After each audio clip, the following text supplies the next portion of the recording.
प्रधानमंत्री मोदी का पोलैंड और यूक्रेन दौरा। अभी पोलैंड में हैं प्रधानमंत्री मोदी।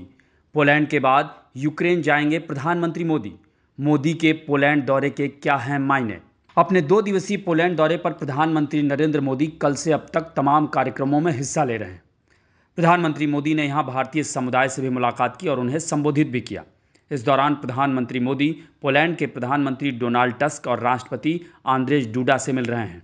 इससे पहले नरेंद्र मोदी ने यहां रह रहे भारतीयों को संबोधित करते हुए कहा कि यह युद्ध का युग नहीं है और भारत भगवान बुद्ध की विरासत की भूमि है, इसलिए भारत इस क्षेत्र में स्थायी शांति का हिमायती है।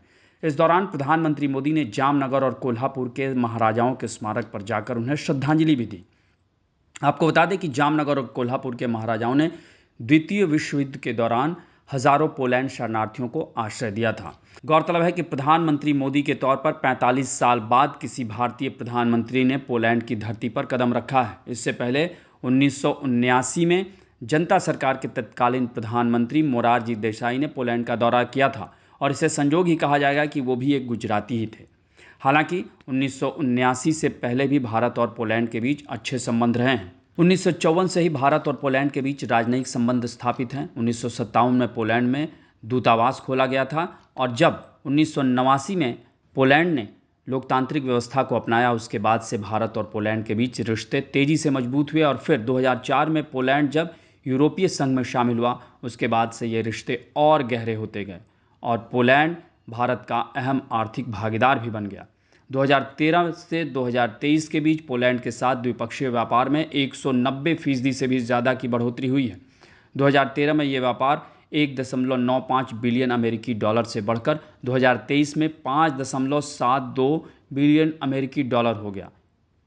भारतीय आईटी कंपनियों ने भी पोलैंड में अच्छा खासा निवेश किया है। पोलैंड में करीब 11 भारतीय आईटी कंपनियां हैं, जिनमें 10,000 से अधिक पेशेवर काम कर रहे हैं। पोलैंड की आबादी करीब 3.8 करोड़ है और ये यूरोपीय संघ का छठा सबसे अधिक आबादी वाला देश है, जिसमें भारतीय समुदाय के करीब 25,000 लोग हैं। भारत और पोलैंड के रिश्ते कितने गहरे हुए हैं, ये इस बात से भी पता चलता है कि यहाँ करीब 5,000 छात्र छात्राएँ पढ़ाई कर रहे हैं और 100 से ज़्यादा भारतीय रेस्तरां यहाँ मौजूद हैं। ऐसे में भविष्य के लिए दोनों देशों के बीच व्यापार को और बढ़ावा दिया जा सके, इसके लिए ये दौरा अहम माना जा रहा है। यहाँ आपको ये बताना भी ज़रूरी है कि मार्च 2022 में प्रधानमंत्री मोदी ने पोलैंड के राष्ट्रपति आंद्रेजा डूडा के साथ टेलीफोन पर बातचीत की।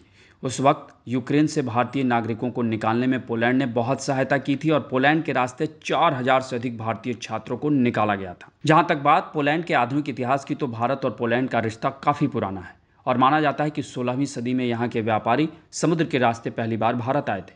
वहीं पोलैंड ही वो देश है जिस पर हमले के बाद दूसरा विश्व युद्ध 1939 में शुरू हुआ था। तब जर्मनी और तत्कालीन सोवियत संघ ने पोलैंड पर हमला किया था, जिसके 2 दिन बाद इंग्लैंड और फ्रांस जर्मनी के खिलाफ पोलैंड के साथ इस युद्ध में शामिल हो गए और फिर जो हुआ वो विश्व इतिहास में दर्ज है।